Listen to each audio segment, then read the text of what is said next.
안녕하세요. 대형 멘토 황대근입니다. 오늘은 대한해운 함께 살펴보도록 하겠습니다.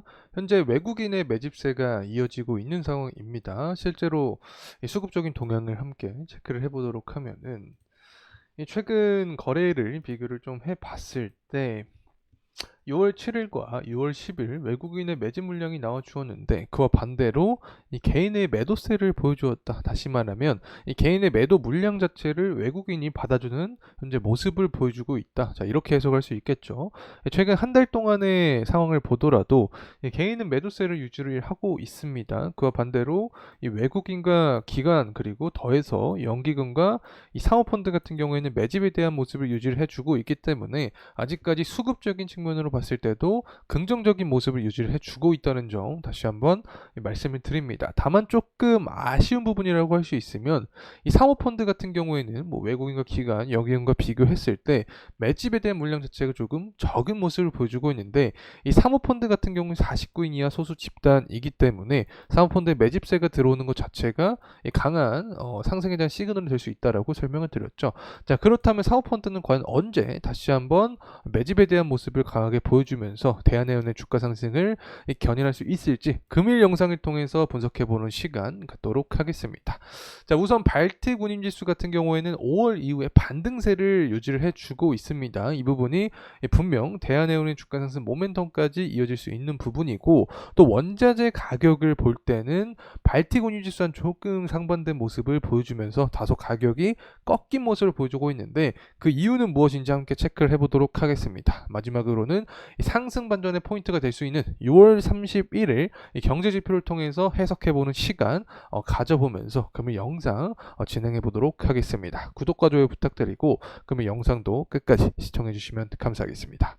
자, 우선 현재 발틱 운임지수의 상황을 좀 보도록 하겠습니다. 23년 12월에 피크를 기록하고 나서 24년 초까지 운임지수가 좋지 않은 모습을 보여줬습니다. 하지만 이때부터 다시금 상승에 대한 모습을 보여주고 나서 5월, 6월 구간이죠. 5월 말부터 현재까지 다시금 발틱 운임지수의 상승에 대한 의지를 보여주고 있는 단계다. 자, 이렇게 해석을 할 수 있겠죠. 특히 발틱 운임지수 같은 경우에는 사실 원자재 가격과 민감하게 반응을 한다라고 설명을 드렸고 원자재 중에서도 철광석 가격과 비례해서 움직이는 경향이 있다라고 설명을 드렸는데 현재 철광석 가격 자체는 사실 좀 하락을 해주고 있는 상황입니다. 실제로 철광석 차트의 움직임을 보게 되면 6월 3일을 기점으로 해서 현재까지 가격 하락의 구간을 막고 있는 상황이다. 자, 이렇게 설명을 드릴 수 있을 것 같고 이 석탄 가격의 흐름도 마찬가지로 5월 31일부터 현재까지 하방 압력을 받고 있는 상황입니다. 자, 이러한 모습 자체는 결국에 중국의 제조업 지표가 좋지 않은 모습을 보여줬기 때문에 예측치보다 실제가 낮은 모습이고 50이라는 숫자보다도 낮은 모습을 보여줬기 때문에 이 원자재에 대한 수요가 적어질 것이다라는 그런 우려가 반영이 되면서 철광석부터 석탄 가격까지 하락을 해주고 있는 상황이다. 자, 이렇게 해석을 할 수 있겠죠. 다만 여기서 우리가 조금 긍정적으로 볼 수 있는 것은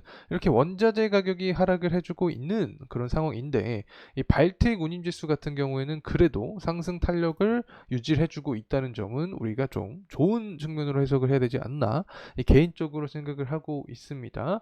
자, 그렇다면 과연 언제 다시 한번 원자재 가격이 반등을 하고 발틱 운임지수의 상승 탄력을 좀 강하게 자극할 수 있을 것인가? 자, 이 부분을 해석을 해보기 위해서는 이 중국의 제조업 지표를 알아봐야 됩니다. 6월 30일 날 나오게 되는데 일단 이전 수치를 보게 되면 49.5를 기록을 했죠. 예측치보다 낮은 모습을 보여줬습니다. 그래서 예측치보다 높은 모습을 보여주고 또 실제보다 이전보다도 더 높은 모습을 보여주게 된다. 그렇게 되면 중국 경기에 대한 반등에 대한 이야기가 나와주게 되면서 원자재에 대한 수요도 증가할 것이다 라는 의견이 지배적일 수 있게 됩니다. 그러면 철광석 가격, 석탄 가격의 상승 모멘텀을 자극을 해주면서 발틱 운임지수도 더욱더 가파른 상승세를 야기할 수 있다는 점 말씀을 드립니다.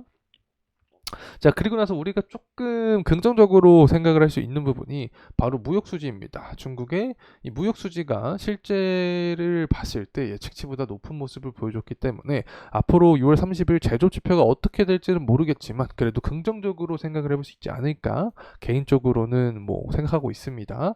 자, 그리고 나서 이제 7월 1일 미국의 이 제조업 지표가 나와주게 됩니다. 5월 1일과 6월 3일 모두 예측치보다 실제가 낮은 모습을 보여줬는데 7월 1일 만약에 예측치보다도 높은 모습을 보여준다 혹은 실제보다 6월 3일날 기록을 했던 수치보다 이 높은 모습을 보여주게 된다라고 하면 이 부분에 의해서 원자재에 대한 수요가 증가를 하면서 가격 역시 상승하는 흐름세를 만들 수 있지 않을까 생각을 하고 있습니다.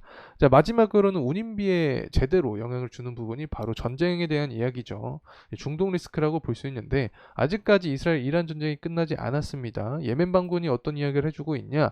자, 유엔으로 위장한 미국 그리고 이스라엘 간첩 조직을 체포를 했다라는 이야기를 해주고 있습니다. 그만큼 7월과 8월 전당대회를 앞두고 중동에 대한 전쟁 리스크가 아직까지 유지가 되고 있는 상황이다. 자, 이렇게 해석을 할 수 있는 거죠. 특히 뭐 해운주 같은 경우에는 뭐 지난 시간에서도 강조를 드렸던 이 부분이 존재를 하지만 운임비가 상승할 때 해운주 주가는 상승할 수밖에 없는 구조입니다. 이런 운임비 상승에 대한 부분은 두 가지 측면이 존재를 한다. 한 가지는 좀 건전한 운임비 상승인데 결국에 지금 말씀을 드렸던 경기가 상승을 하고 그리고 나서 물동량이 증가를 하는 거죠.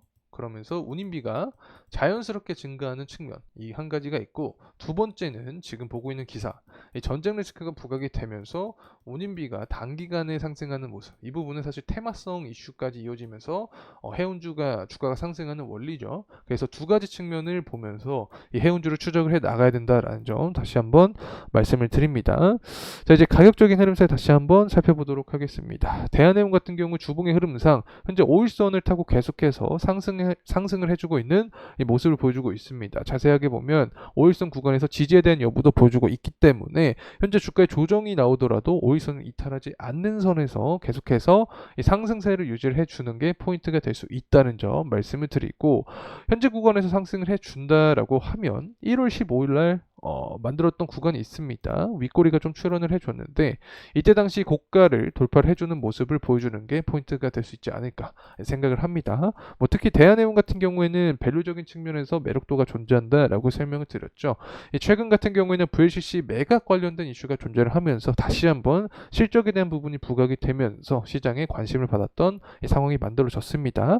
23년 12월과 24년 12월 전망치를 비교를 했을 때 매출과 영업이익이 모두 증가할 전망을 하고 있고 EPS도 마찬가지입니다. 당연히 매출과 영업이익이 증가를 하니까 EPS도 증가할 전망을 하죠. EPS 가량은 거의 한 3배 가량 증가할 전망을 해주고 있고 BPS도 마찬가지로 증가할 전망을 합니다. 2024년 기준으로 봤을 때 5,900원 정도를 예상을 하고 있는 상황인데 현재 주가적인 측면과 비교를 했을 때도 기업의 주당순 자산 가치가 훨씬 더 높은 구간에 있기 때문에 밸류적인 측면도 매력도가 존재한다. 자, 이렇게 말씀을 드립니다. 자, 그리고 나서 이제 대한해운의 추가적인 주가 상승 모멘텀은 결국에 운임비와 기결이 된다. 그래서 2분기에 이 사이클적인 흐름, 계절적인 흐름에 따라서 물동량 자체가 증가하는 모습, 원자재 가격이 반등하는 모습을 보여주면 발택 운임지수는 더욱더 가파르게 상승할 확률이 높아진다. 이렇게 설명을 드리고 전쟁 리스크가 대선 전에 다시금 터지게 되면 운임비 상승을 가파르게 초래를 해주면서 대한해운 같은 경우 실적적인 측면이 바탕이 되어 있기 때문에 다시 한번 시장의 관심을 받으면서 상승 탄력을 받을 수 있게 되지 않을까 생각을 하고 있습니다. 자, 이상으로 대한해운에 대한 영상 마무리하도록 하겠습니다. 금일 시간이 도움이 되셨다면 구독과 좋아요 부탁드리겠습니다. 감사합니다.